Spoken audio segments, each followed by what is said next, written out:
ଭାରତରେ ବର୍ତ୍ତମାନ ଯୁଦ୍ଧ ଭଳି ସ୍ଥିତି। ପେଟ୍ରୋଲ ଓ ଡିଜେଲ ସଂକଟ ଦେଖାଦେଇଛି।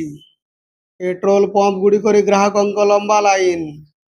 ଏଭଳି ସ୍ଥିତିରେ ସୁବର୍ଣ୍ଣପୁର ଯୋଗାଣ ବିଭାଗକୁ ମିଳିଛି ବଡ଼ ସଫଳତା। ଅନେକ ଦିନରୁ ଚାଲି ଆସୁଥିବା ଏକ ଅପମିଶ୍ରଣ କାରବାରର ପର୍ଦ୍ଦାଫାଶ କରିଛି ଯୋଗାଣ ବିଭାଗ। ସୁବର୍ଣ୍ଣପୁର ଜିଲ୍ଲା ସୋନପୁର ବ୍ଲକ ଖମ୍ବେଶ୍ୱରୀପାଲି ତେଲନଦୀ ରାସ୍ତାରେ ଥିବା ସରକାରୀ ପ୍ରାଥମିକ ବିଦ୍ୟାଳୟ ନିକଟରେ ଏକ ମଙ୍ଗାସାଲରେ ଯୋଗାଣ ବିଭାଗ ଚଢ଼ାଉ କରିଥିଲା। ସେଠାରେ ଅପମିଶ୍ରଣ ପାଇଁ ମହଜୁଦ ଥିବା 3ଟି ବଡ଼ ଟାଙ୍କିରେ 890 ଲିଟର କିରୋସିନ ଜବତ କରିଛି ଏବଂ ପରିସର ମଧ୍ୟରେ ବେନିୟମ ଭାବେ ଗଚ୍ଛିତ ଥିବା ବାଲି ଏବଂ 2ଟି ହାଇୱାକୁ ମଧ୍ୟ ଖଣି ବିଭାଗ ପକ୍ଷରୁ ଜବତ କରାଯାଇଛି।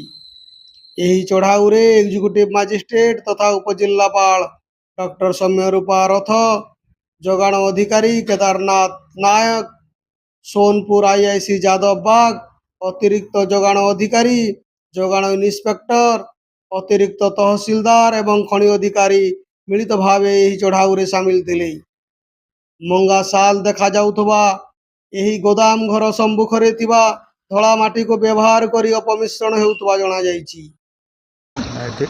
ନଥରାଜି 890 ଲିଟର କିରୋସିନ ଦେଲା, ତାକୁ ଇଏ କରିକି ଡିଜେଲ କରୁଥିଲେ ସେମାନେ ଇଏ କରିକି। ସେଥିପାଇଁ ଆମର ମାଜିଷ୍ଟ୍ରେଟ୍ ସବ୍ କଲେକ୍ଟର ମ୍ୟାଡ଼ାମ୍ ଆସିଛନ୍ତି ଏବଂ ଆଇଆଇସି ସୋନପୁର ଆସିଛନ୍ତି।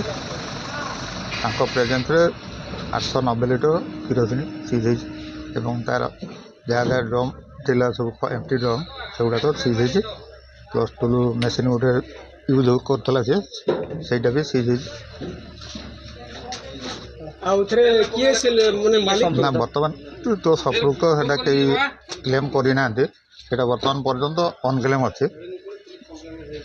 ହେଲା ଜିନିଷ ଯଦି ତାକୁ ଇଏ କ୍ଲେମ୍ କଲା ତାହେଲେ ଆମେ ସେଇ ହିସାବରେ ଏଫଆଇଆର୍ଟା ରେଡ଼ି କରିକି କଲେକ୍ଟର ଦେବୁ।